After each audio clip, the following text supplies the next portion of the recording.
دیکھیے، سب سے پہلے تو آج کل ہمارے یہاں کچھ حالات اور منظر بھی دیکھیں کہ مفتی اور عالم کا کام یہ ہوتا ہے کہ حالات کے تناظر میں مسئلہ بیان کرے۔ ہمارے یہاں بے روزگاری یہ اتنی زیادہ ہو گئی کہ ہر آدمی باہر جانے پر جو ہے وہ اصرار کرتا ہے کہ روزگار لگ جائے۔ باہر کی ہلاکتیں اتنی زیادہ ہیں کہ آدمی تصور نہیں کر سکتا۔ کتنے دن بچیں گے آپ؟ میں دنیا کا تقریباً سفر کیا، چند ممالک رہ گئے، اور تقریباً میں 77 سے دنیا کا سفر کر رہا، مختلف ممالک کا۔ تو فحاشی، اوریانی، شراب خوری، جوا اتنا عام ہے کہ مشکل سے کوئی آدمی بچ سکتا ہے۔ اور وجہ کیا ہے؟ سارے معاملات موجود ہیں اور پیسہ بھی بہت ملتا ہے، جو جی چاہے کریں آپ۔ انگریزوں کو دیکھیں، اب آپ کو تعجب ہوگا کہ جب پیر کو جاتے ہیں نا نوکری پر، کسی سے $1-2 ادھار لے کر کے پیٹرول ڈال کر کے جاتے، یعنی جمعے کی شب، ہفتہ اتوار سب خرچ کر دیتے۔ ان کے یہاں پیسے رکھنے کا تو کوئی تصور ہی موجود نہیں، اور ان کے یہاں یہ بھی نہیں کہ بھائی بیوی خرچہ مانگے گی، بھائی بیوی جانے اس کا کام جانا، بھائی تو الگ کما، آپ ہی عیش کر،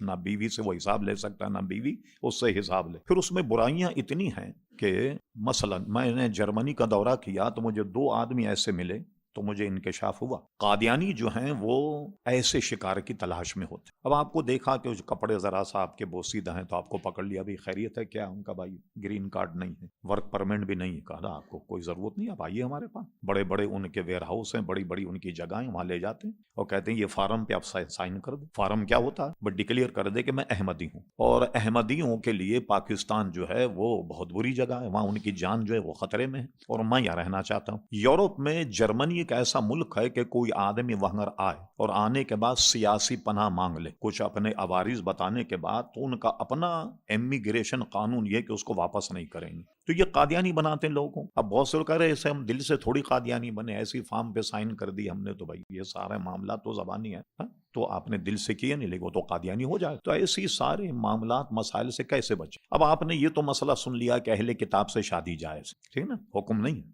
جائز کا مطلب یہ کہ اگر اہل کتاب سے نکاح ہو گیا تو وہ زنا نہیں ہوگا، وہ نکاح ہو گیا اس کا، لیکن اس کے بعد جو قیدیں لگائیں کہ اس کو ایمان کی دعوت دیتے رہیں اور اپنی اولاد کو جو ہے وہ تربیت کرتے رہیں، وہاں تو کسی کے پاس فرصت ہی نہیں۔ اماں جو ہے وہ بچوں کو لے کر گرجا چلی جاتی، بچے سارے عیسائی بن جاتے۔ جب میں نے وزٹ کیا امریکہ کا تو ہیوسٹن میں ایک صاحب نے مجھے بتایا، ایک صاحب نے اہل کتاب سے نکاح کر لیا، اور اس کا جب انتقال ہوا تو بیوی نے وہاں درخواست دی کہ یہ میرے شوہر کی نہ نماز جنازہ ہوگی، نہ مسجد جائے گی میت، میں عیسائی طریقے کے مطابق اس کو دفن کروں۔ وہاں ظاہر ہے کہ وہ اس کی بیوی ہے کاغذات کے اعتبار سے، کورٹ نے اس کی یہ بات مان لی۔ ماننے کے بعد یہی ہوا کہ اس کی میت اس کے بیوی کے حوالے کی، وہ گرجا گئی، گرجا میں جو عیسائی طریقے پر معاملات ہوتے ہیں ویسے ہوئے، اور عیسائیوں کے قبرستان میں دفن ہوا۔ اب مجھے بتائیے اس اہل کتاب سے نکاح کرنے کا کیا فائدہ ہوا اور کتنا نفع اس نے کمایا، کئی رکعت کا ثواب۔ یہ ساری چیزوں کو دیکھا جائے تو ہلاکتیں، اس لیے فرمایا کہ دارالحرب میں رہنے سے بچا جائے جہاں اسلام اور دین خطرے میں۔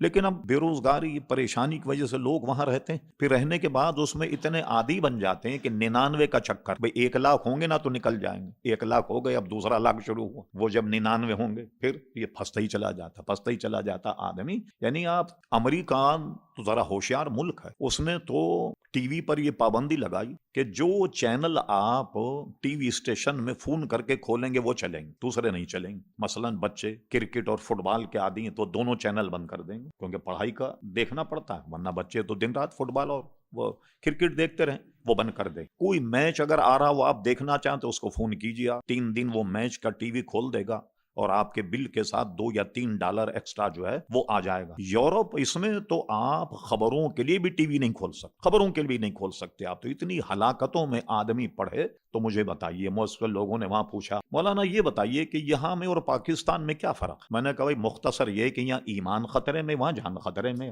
اب انتخاب آپ کر کیا کرنا ہے، یا جان کو تباہ کرنا ہے یا ایمان کو تباہ کرنا ہے۔ تو یہ 2 مسئلہ میں جو ہے نا اس کا ترجمہ ہے، یہاں ایمان خطرے میں، وہاں جان خطرے میں۔ اس میں شک نہیں کہ اللہ کے نیک بندے وہاں بھی موجود ہیں، ظاہر ہے ہر جگہ جس سے دنیا کا نظام چل رہا ہے، حافظ بھی ہیں بچے، پورا گھرانہ حافظ۔ مگر ہم پاکستان سے گئے، چلی ہم پر یہاں کے اثرات، ہم نے اپنے بچوں کو روک لیا، پھر ان کے بچے جو ہوں گے ان کا کیا ہوگا؟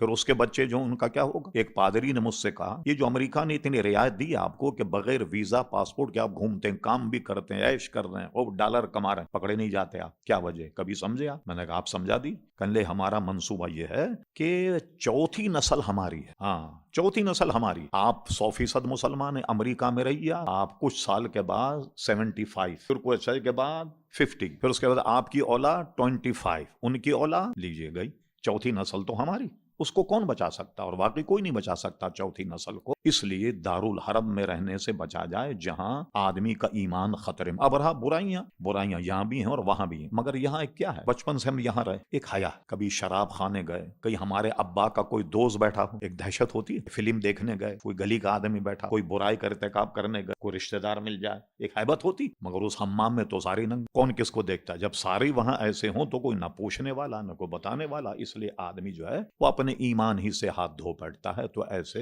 جگہ جانے سے حتی الامکان پرہیز کیا جائے، اور بہت سے ایسے بھی لوگ ہیں وہاں گئے، بچوں کو یہاں رکھا، 10-5 سال رہے، روکھی سوکھی کھائی، مشترکہ کمروں میں رہے اور بچا کر کے لائے، اور یہاں آنے کے بعد کوئی حلال طیب روزگار شروع کر دیا یا زمین لے لی، تو ایسے لوگ الحمدللہ اس دلدل سے نکل گئے۔ اب وہ نماز کا نہ یہ بھی کہ ہلاکت، لیکن اس میں یہ ہے کہ کہیں ایسی جگہ پھنس جائیں کہ جہاں جمعہ نہ مل رہا ہو تو آپ جمعے کی جگہ ظہر کی نماز پڑھیں، یہ بھی، اور یہ بھی آپ سے کہوں چونکہ آپ کو پاکستان میں ہیں، ہمارے یہاں ایک یہ بھی ہے کہ دارالحرب میں جمعہ نہیں، اب جہاں ہو رہا ہے انہیں منع نہ کیا جائے، ہم یہ عوام کے لیے نہیں، خواص کے لیے یہ ہے کہ اگر وہ کسی مسجد وہاں جمعہ پڑھیں تو جمعہ پڑھنے کے بعد احتیاط ظہر ضرور پڑھ لیا کریں، جمعہ بھی پڑھیں، ورنہ ہم کہیں گے جمعہ نہیں ہوتا تو مسجدوں میں تالے لگ جائیں گے، اس لیے کہ وہ تو ہوتی جمعے کی نماز ہے، اس کیا بھائی باہر جتنی کاریں کھڑی ہیں تو آپ سمجھ لیجیے اتنے آدمی مسجد کے اندر، تو سب سے پہلے مسجد جگہ نہیں دیکھی جاتی، پارکنگ دیکھی جاتی کتنی، مسجد تو اتنی بھی وہاں چل جائے، مگر یہاں اگر 100 آدمی آئے تو 100 گاڑیوں کو کہاں پارک کریں، قانون بھی بہت سخت ہیں، تو اس میں احتیاط